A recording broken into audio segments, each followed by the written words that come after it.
பரபரப்பான அரசியல் சூழலில் சென்னை வாடகரத்தில் உள்ள தனியார் திருமண மண்டபத்தில் அதிமுகவின் பொதுக்குழு கூட்டம் அக்கட்சியின் அவைத்தலைவர் தமிழ்மகன் உசேன் தலைமையில் நடைபெறவுள்ளது.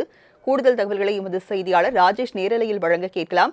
ராஜேஷ், அதிமுகவின் பொதுக்குழு கூட்டமானது எத்தனை மணிக்கு தொடங்க இருக்கிறது? விவரங்கள் என்ன?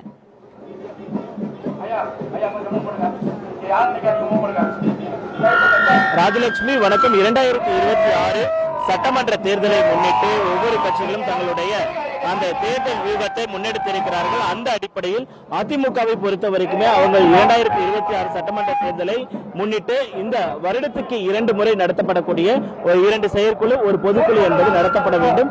அந்த அடிப்படையில் தேர்தல் ஆணையத்தினுடைய உத்தரவின் அடிப்படையில் தற்பொழுது அதிமுகவை பொறுத்த வரைக்கும் அதிமுக தற்பொழுது பொதுக்குழுவை முன்னெடுத்திருக்கிறார்கள். இந்த பொதுக்குழுவை பொறுத்த வரைக்குமே கிட்டத்தட்ட சிறப்பு அழைப்பாளர்கள், செயற்குழு உறுப்பினர்கள் உட்பட 5000 பேருக்கு அழைப்பு என்பது விடுக்கப்பட்டிருக்கிறது.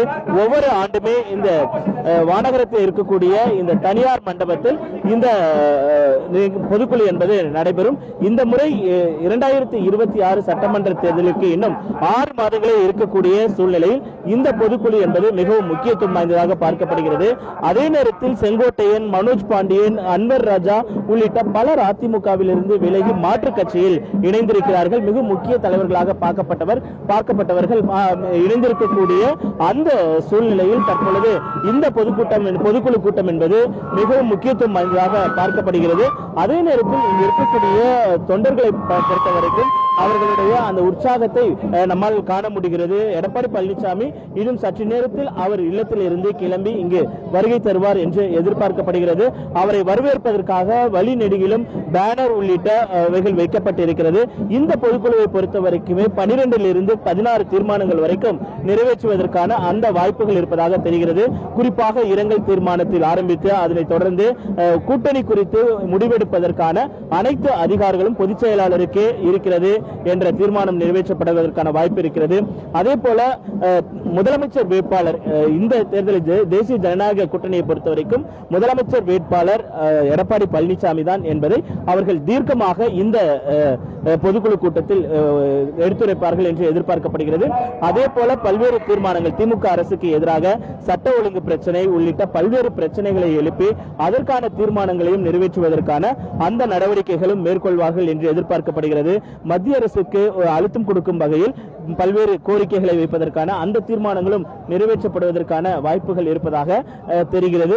அதே நேரத்தில் 2026 சட்டமன்ற தேர்தலை பொறுத்த வரைக்குமே மிகவும் முக்கியத்துவம் வாய்ந்ததாக பார்க்கப்படக்கூடிய சூழ்நிலையில் அதிமுகவுடைய அந்த ஒருங்கிணைப்பு பணிகள் நடைபெறுவதற்கான அந்த வாய்ப்புகள் இருப்பதாக தகவல் வெளியாகி இருக்கிறது. குறிப்பாக அதிமுகவை பொறுத்த வரைக்குமே அதிமுகவிலிருந்து பிரிந்து சென்றவர்கள் ஓ பன்னீர்செல்வம், சசிகலா போன்றவர்களை மீண்டும் கட்சியில் சேர்ப்பதற்கான அந்த முன்னெடுப்புகள் எடுப்பதற்கான அந்த வாய்ப்புகள் இருப்பதாக தகவல் வெளியாகிருக்கிறது.